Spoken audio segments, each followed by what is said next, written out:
That's the rays of the sun. And then there's the colors of the sun. That's what he's using. Various colors manifested by the sunlight. Thus, the four forms of the Lord are the Lord himself, an entity, or the supreme living entity, Paramatma, or Bhagavan. Then the nature of the material energy can be understood, and if that focus is not there, the diluting influence is there. Pretty simple. And it's like lots of scriptural references to say that. We're back. O Lord of the Devatas, from Vishnu Purana, O Paramatma, I offer respects to your superior energy in all beings, which takes shelter of the gunas. Interesting, huh? Since the jiva is like a ray, it is situated on the sun globe. Its powers can be hidden by the intervention of Maya. Gives some scriptural reference. Yata kshetragya shakti sa tarata myena vartate. The jiva has various gradations, of covering of modes and so on. There is oneness of these three shaktis, but they are not similar completely, nor are their forms identical. But there is no fault in any of them. People of special discrimination should study the commentaries of Bhagavad Sandarbha. He's Jiva Goswami pointing them to. It's more elaborately discussed in Bhagavad Sandarbha, that is, Bhagavan and his potencies. So he just did a little mini here that goes back to the verse. Let's read the verse that he's making comments on. O unlimited Lord, the saintly devotees seek you within their own bodies by rejecting everything separate from you. Indeed, how can discriminating persons appreciate the real nature of a rope lying before them until they refute the illusion that it is a snake? So Sanatana Goswami is much simpler. The devotees seek you who exist, spreading yourself both inside and outside.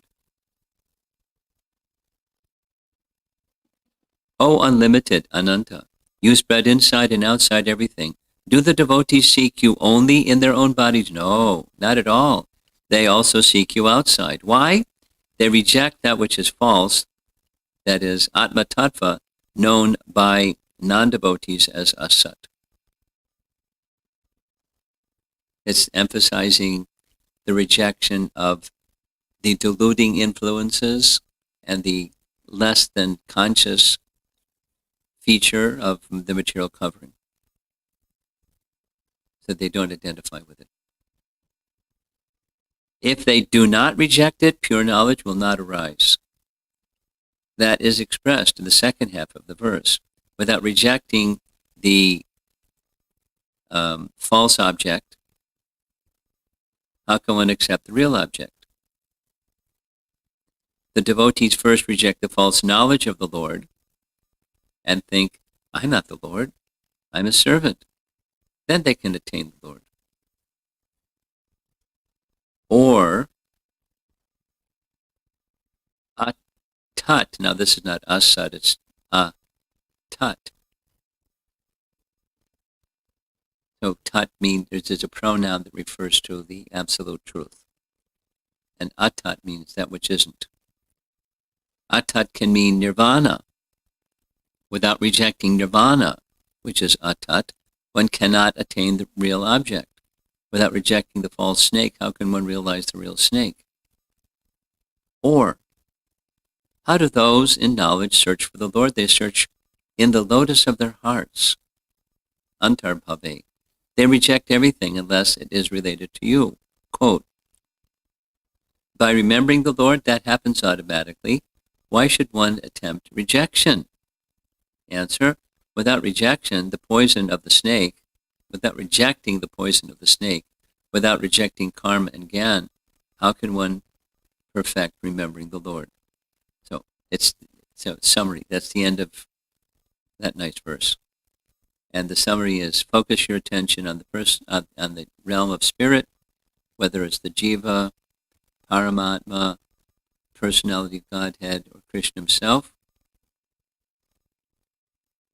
And by that, one can have a proper understanding of the energies of the Supreme Lord in his different features, the external, marginal, and internal potencies. Text 29. My Lord, if one is favored by even a slight trace of the mercy of your lotus feet, he can understand the greatness of your personality. But those who speculate to understand the Supreme Personality of Godhead are unable to know you, even though they continue to study the Vedas for many years. Now that's kind of restating verse number 3. Jnane prayasa udapasya. Throw far away speculative knowledge. So it's favoring, get eager for mercy and leave aside the speculative approach.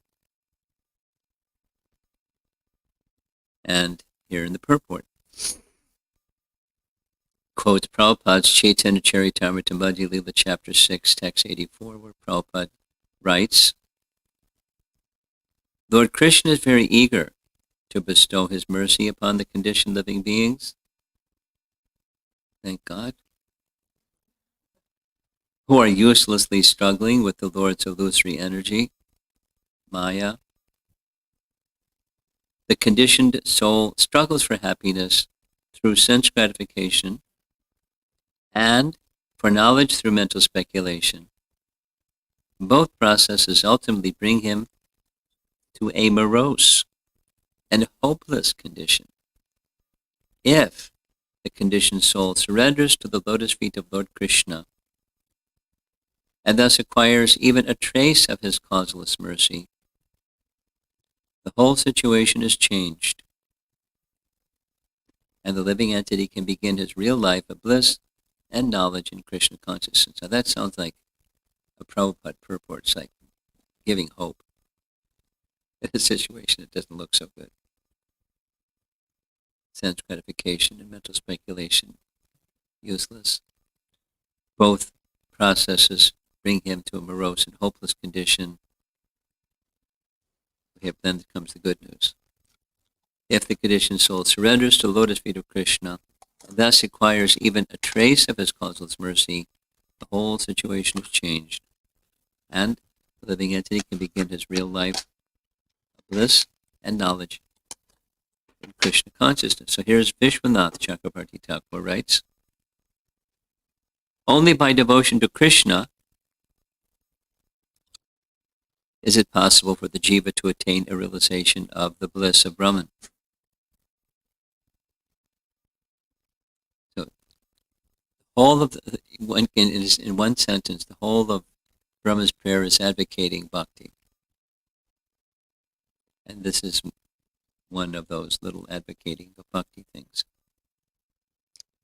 The jiva must discard his material coverings, or identifying with the material coverings. Being blessed with a particle of mercy from your lotus feet, he can understand you as Brahman, meaning Para-Brahman. Matsya Purana says, gives the Sanskrit, my greatness, Mahima, as Para-Brahman, as taught by me and realized in the heart by you, will be understood.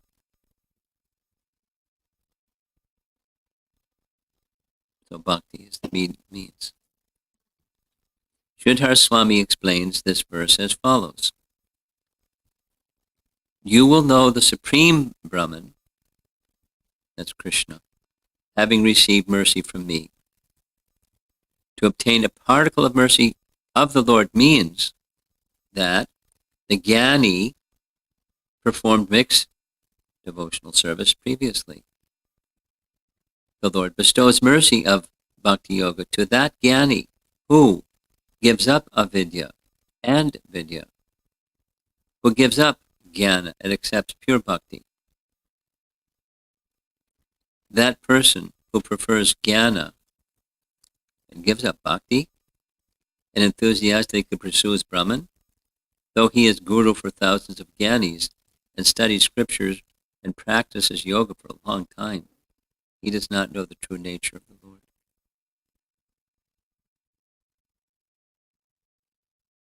That's it for tonight.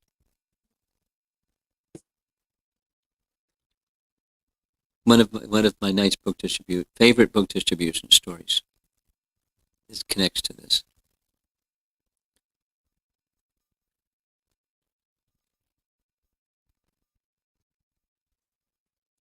Vrindavan has an influx of people from Rishikesh and Haridwar during the winter season because it's snowed in up there. And so they come down. So in our Krishna Balaram temple, the devotees there get to meet people from all over the world and from Rishikesh and Haridwar during the winter season. So one time, this was in the month of February, one yogi came with his followers to Krishna Balaram temple. And he was in the front and they were following behind him. And he saw the large book table and was interested, went over, looked, and pointed out to one of his followers to purchase Prabhupada's Bhagavad Gita. So he continued on. He had long matted hair that dragged on the ground. It was so long. Very fashionable. Very different than Rajalila's fashion.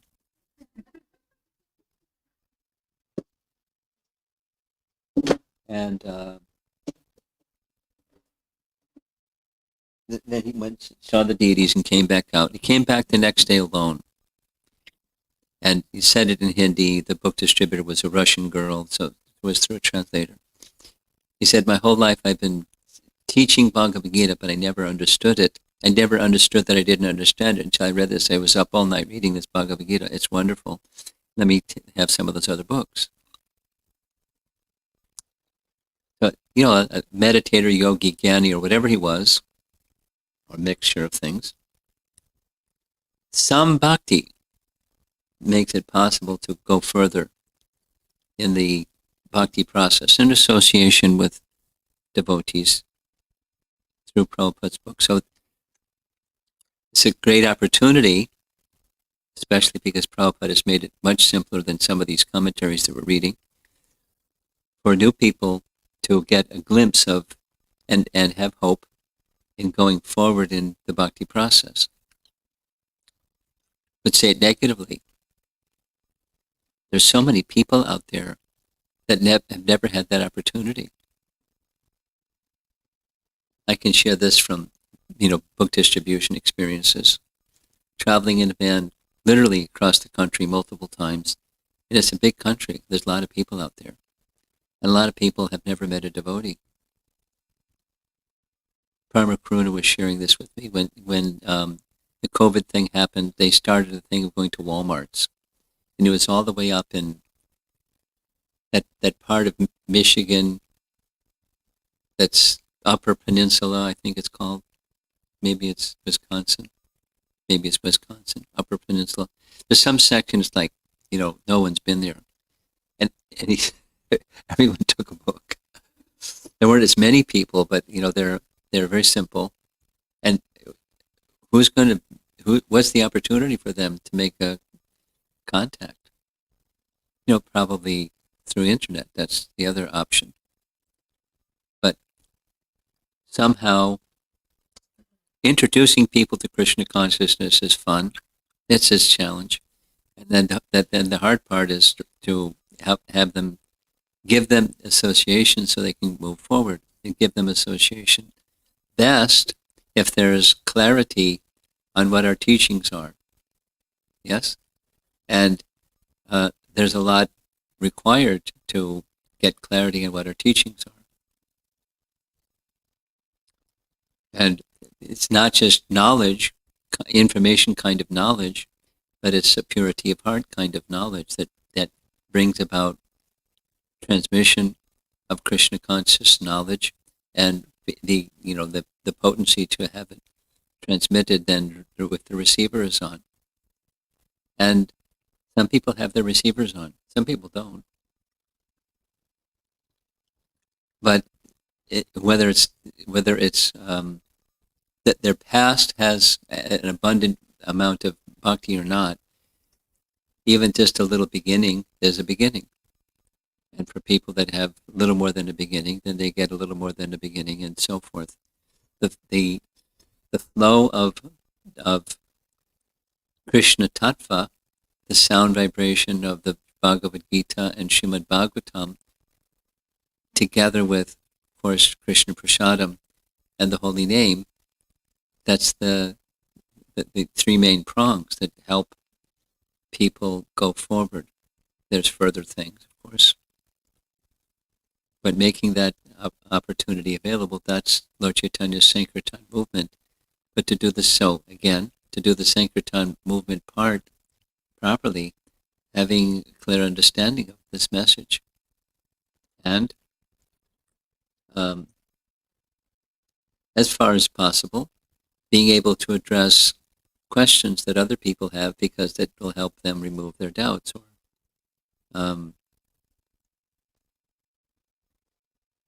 become settled in obstacles, overcoming their obstacles. I just got 2 letters from China, making it light because this is really heavy stuff.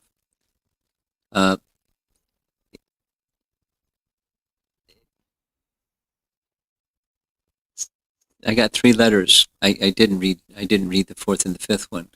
It's really busy. But 3 people in their 30s and 40s. They're all ladies. That's how it is in China. Rarely, almost all ladies. But Taoism and Buddhism and thisism and thatism and practicing and following and so forth. And then along came Bhagavad Gita. And Zoom quickly, chanting 16 rounds and offering their food and for some, becoming vegetarian is a bit of a struggle. Some it's not. But when there's some prior sense control and some orientation towards spirituality, it helps. It can also be a hindrance if somebody becomes stuck in this, that form, in this mode, and that culture, and things like that. But with a little association, just with Prabhupada's books, and the nice chanting of the holy name, people from all over the world, in all different backgrounds and cultures. Then comes the refinement process. As we spoke on Saturday night about developing good qualities, human qualities.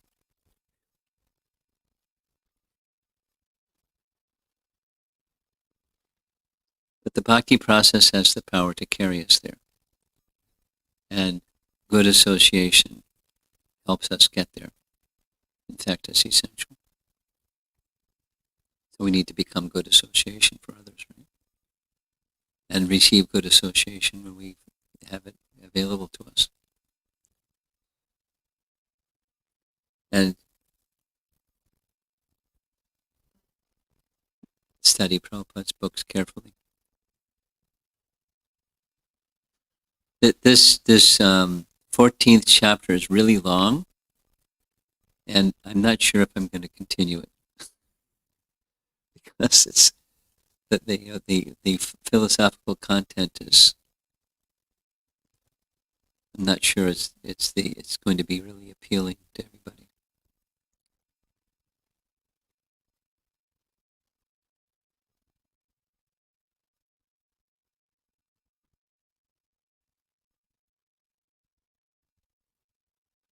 What you making? What is it? Do you have a name for it?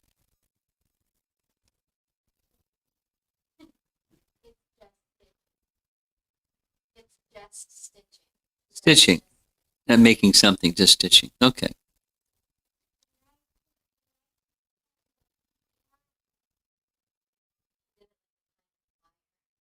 Okay. Okay. Okay. The letter Y. Okay. Okay. So let's see if there's any discussion.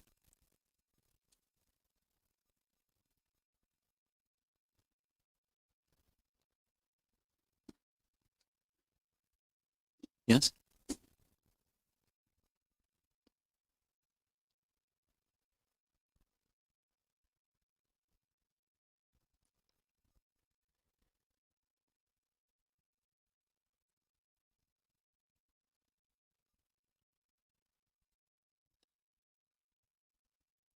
Hare Krishna.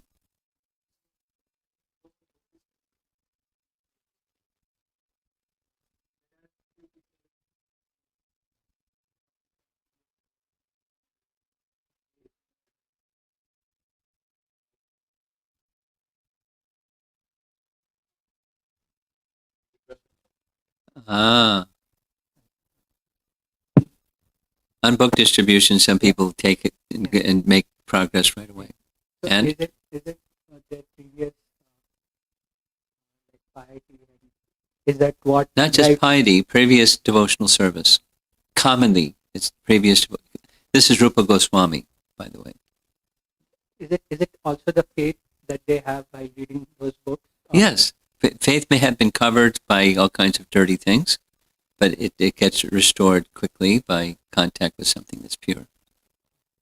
And like also, do we have any process to like bring them like we have process on book distribution, but after we give them books, like what are What's things that next? we can do so that they can give like devotee association and other things so that they can actually. That's a come big to- topic. There's systems, there's seminars on that topic.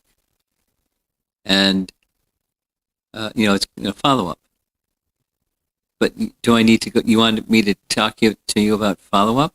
Like, what are some of the systems? Yeah, I just wanted to know if there is like one or two things that we can. One or two tackle. steps.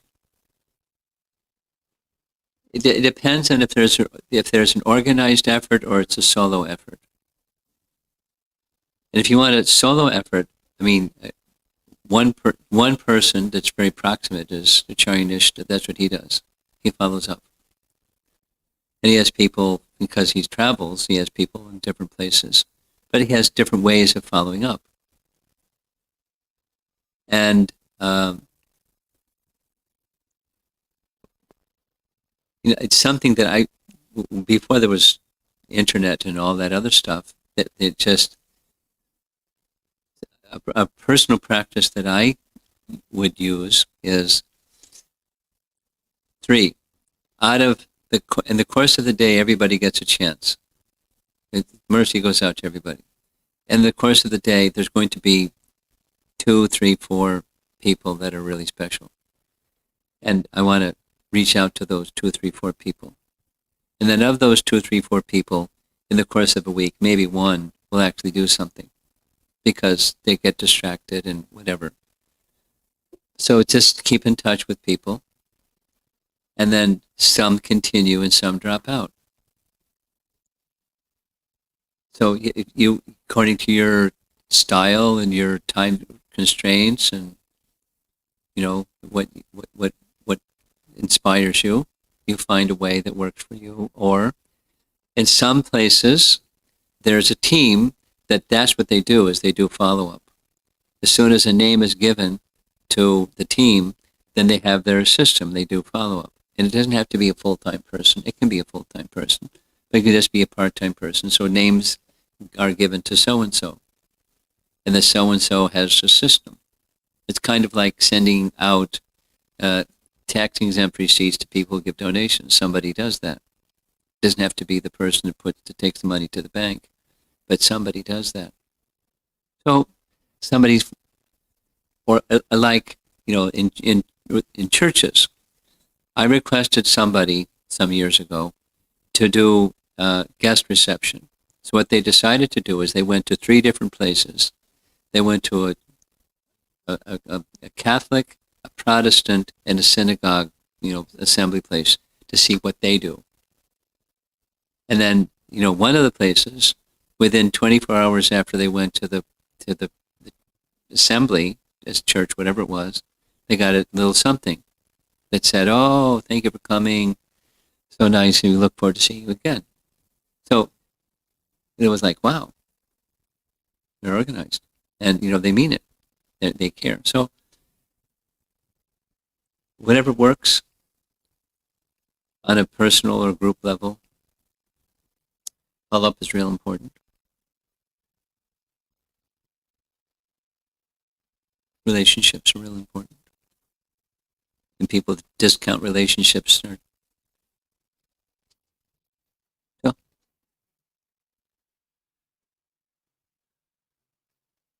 anything else?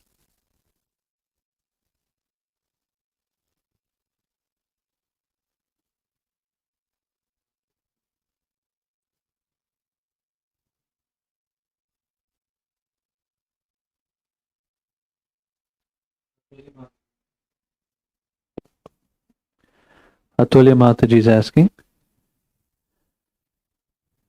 Maharaj, recently a new person invited to mantra meditation with Mahamantra expressed I was religious and not spiritual. What are your thoughts on this, and how can such conception be realigned?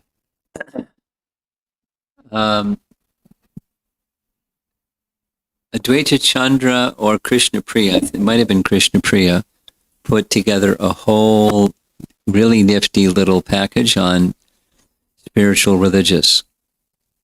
And I can send you, if you remind me, I can send you that PowerPoint. It's pretty simple. And the points in response are there. And I could, recreate the thing, but it's much simpler just to send you the PowerPoint because all the points are there. It's nicely done. It's not complicated. It's very straight and simple.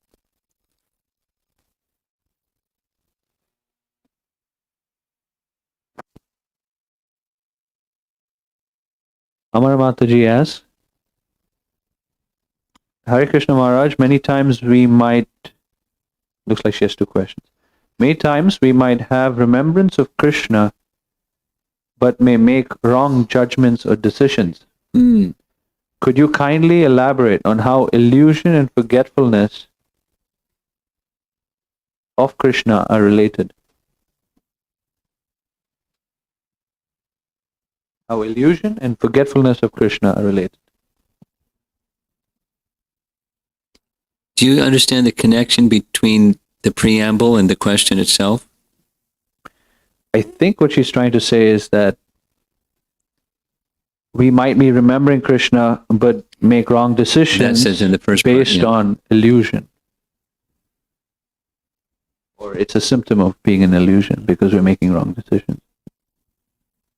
And then asking, could you kindly elaborate on how illusion and forgetfulness of Krishna are related? I'll ask if that's what the question is. It takes a while sometimes to understand her questions. Huh? No, let me. How illusion and forgetfulness of Krishna, but you're saying she's remembering Krishna and makes wrong decisions. I'm sorry, I can't put the 2. Can you put the 2 together?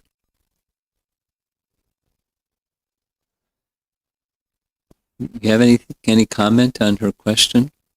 You follow the question? No.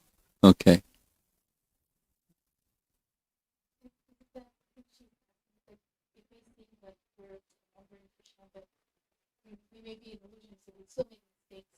So we can be illusion that we're remembering Krishna, and therefore we make mistakes. We think we're doing it for Krishna.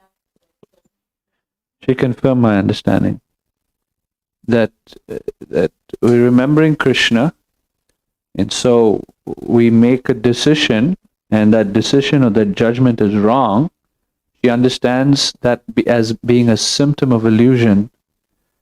So how is it? That's not a symptom of illusion. You're a fallible being. It's a symptom of your fallibility. And so when you make a decision, trying to think of Krishna, and you recognize it wasn't a good decision, you do a course correction because you want to get to Krishna.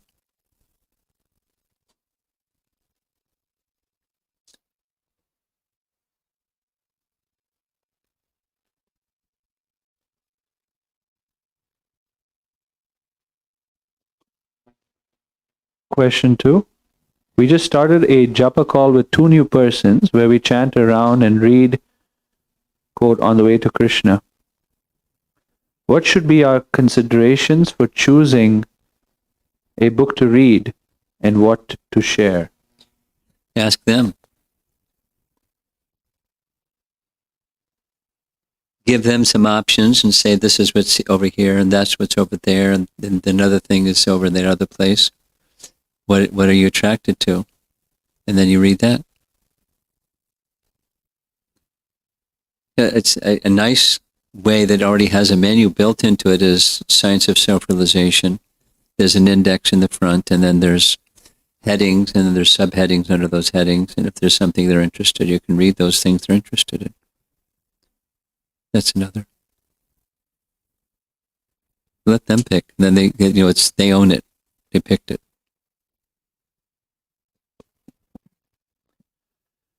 Sri Radhika has 3 questions.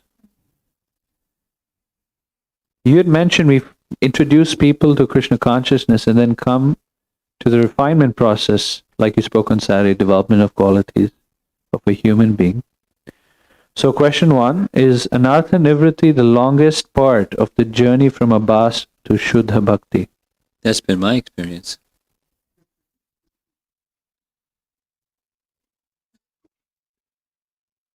Question 2, does the ride become more smooth once Anarthas are almost destroyed to Oh, nil? yeah.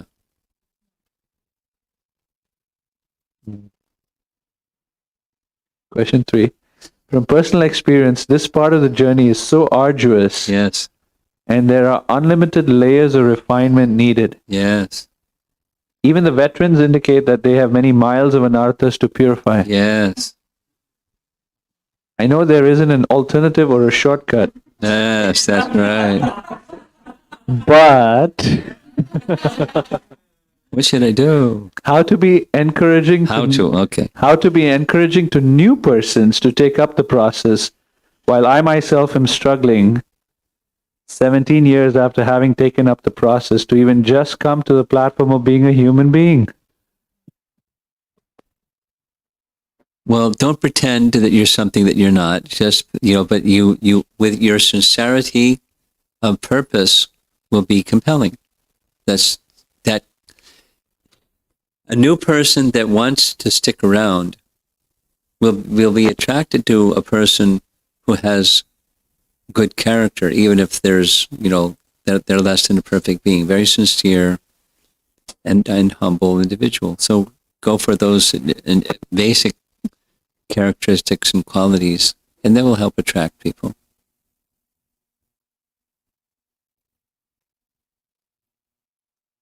Go ahead. Sanchari, Krishna's mercy is incomparable, and as you read, looks for opportunities to give his mercy.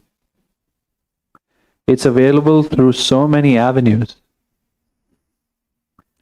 I'm distracted. Our students over here with their pad and paper. Oh, sorry. Go back to the beginning, Sanchari's question. I think people online should see this. That's our students over here. That's what we're chuckling about.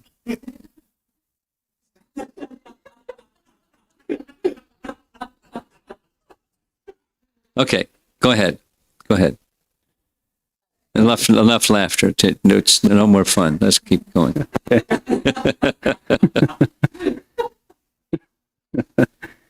Okay. Krishna's mercy is incomparable, and as you read, he looks for opportunities to give his mercy. Isn't it nice? Yeah, go ahead. It's available through so many avenues. Thinking particularly of service, why is it that there are some services we feel called to do or that just fit better than others?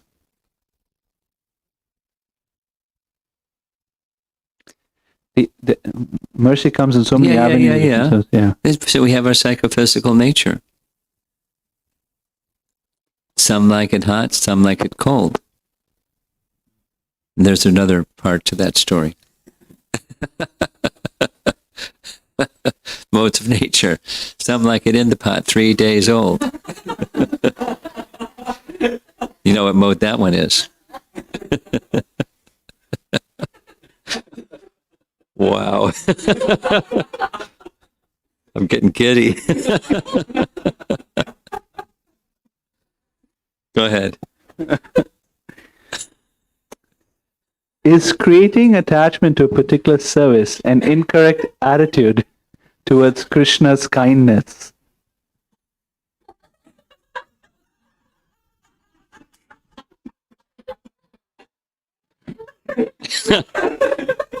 I'm losing it. Gravity went out the window.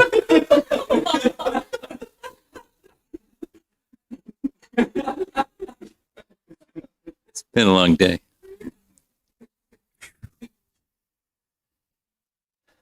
You say it again?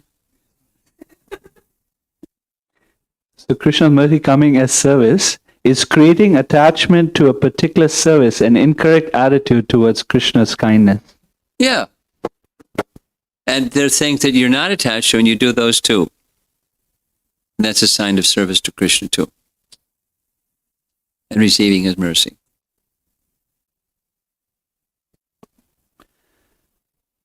Here's the third question.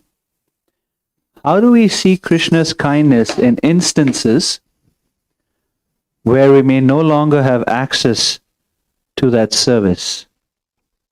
I guess I'm asking, how do we see Krishna's kindness when that service or some inspiration you're attached to in Krishna consciousness is taken away?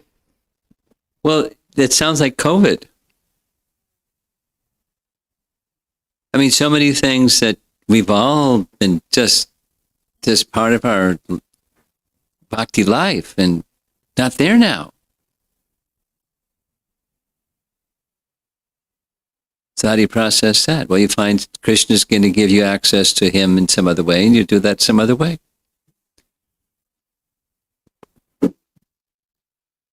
Rama Raghava Prabhu asks, reading should translate to devotional service, which in turn should translate to action. What's the difference between devotional service and action? Rama Raghava, what's the difference between number 2 and number 3?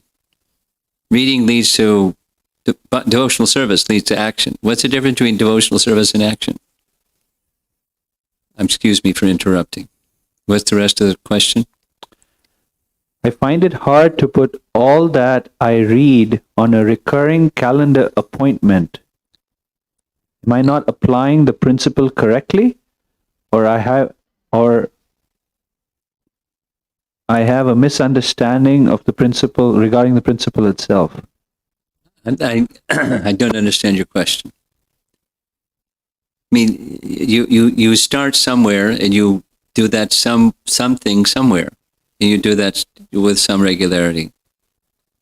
And as you understand more, you take a step and you do a little bit further. So you just move in steps. And if you feel you're not really clear about principle, you ask. And then apply what you've understood. Isn't that so complicated?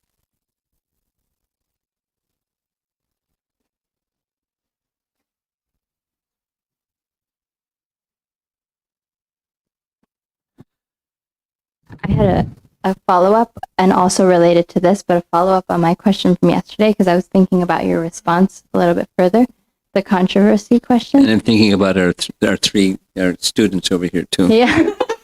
Yes, for their benefit. Maybe as they'll well. have some comment to make after I end. Right. And so I was, because the example you gave in your response was Nanda Maharaj's cows and how the numbers differed, right? And how, okay, so different shastras or acharyas may say Yeah, yes, different things. yes. So I was thinking, like, in a separate example, like when it comes to philosophy, like, for example, like topics that people love debating, like the fall of the jiva, or like, question things like that where acharyas say differently. I, for one, have come to understand that, like you said, we have like with our binary processor, we can't understand certain things. But not like when I have other, like you're just sharing, to learn our books so well so that when someone else comes with questions, we can answer. Like I feel fine knowing that, there are so many people in the movement who are smarter than I, who accept this, and I trust that there are answers to questions that I don't know. Good. So do I pass that on to someone? Like, what if for someone else that's not enough? Like, they don't have that. Well, if there's someone else that says that's not enough, then you send them to somebody that's you. It's not just smarter than you, but has a greater depth of bhakti and grasp of the bhakti teachings than you do. So so you're not an acharya, you're a bhakta, and you can give a bhakta answer. And if they want an acharya answer, they go to acharyas and get acharya answers. And even amongst acharyas, you're going to get diversity. And you don't have to clue them in. You're going to get diversity, but they'll find that out quick enough. Many things. You ask a question, you ask three or four people, and you're not going to get an identical answer commonly. But that's okay. So back to your question, which is, if you speak something that you haven't yet fully grasped and have full realization of, and you're speaking to someone that your limited grasp and realization is not adequate for them, what should you do? That's your question. You refer them to somebody that knows more on that topic. But, at least you can express, this is what I'm convinced about.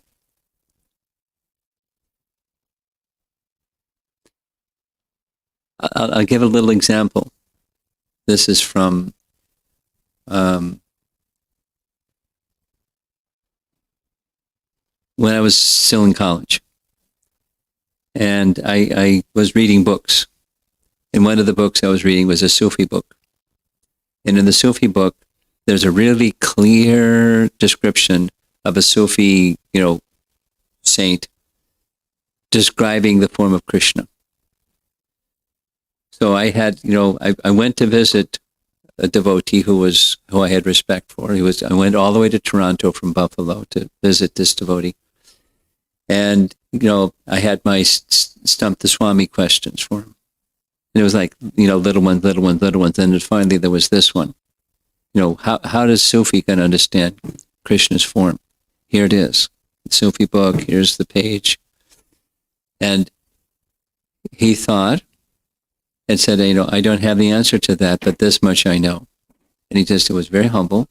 He said, I have full faith that Prabhupada will take me to Krishna. And it was a very powerful lesson. My college, smart aleck ego just went, get totally deflated. I was very humbled by his humility and his faith. So, I don't have the answer to your question, but this much I have all faith in.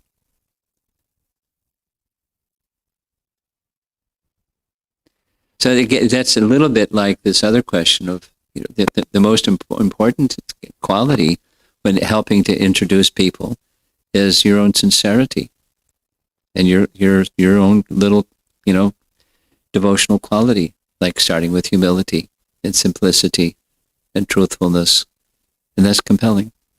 And smarts isn't as compelling.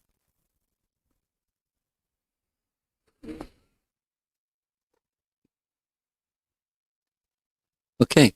We're done. We have more.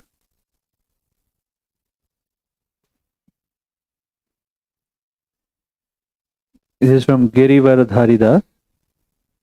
If misfortunes are opportunities of gratitude, Wait a minute. Say it again. If? if misfortunes are opportunities for gratitude, Okay, okay. not looking at it in this way,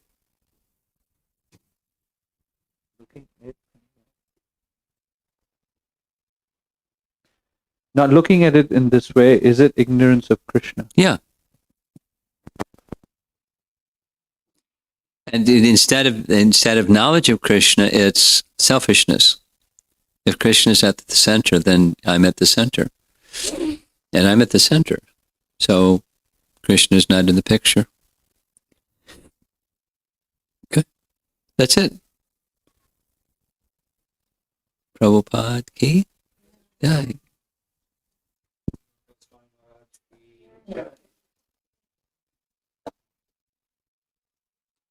Is that your daughter? Is your son crying, or who is